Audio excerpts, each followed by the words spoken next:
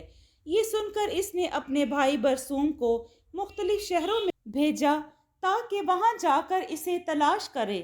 جب بہت دن گزر گئے اور اس کا بھائی بھی واپس نہ آیا تو وہ خود اسے اور زمرد کو ڈھونڈنے نکلا۔ قسمت اسے زمرد کے شہر میں لے آئی۔ وہ شہر کے گلی کوچوں میں پھرنے لگا، دیکھا کہ دکانیں بند ہیں اور بعض عورتوں سے پوچھا۔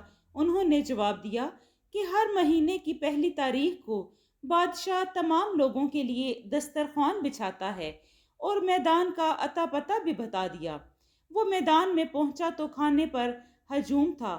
وہ مخصوص خوان کی طرف بڑھا کہ اتنے میں زمرد کے سپاہی اسے پکڑ کر زمرد کے پاس لے آئے۔ زمرد نے پوچھا، اے ملون، تیرا نام کیا ہے؟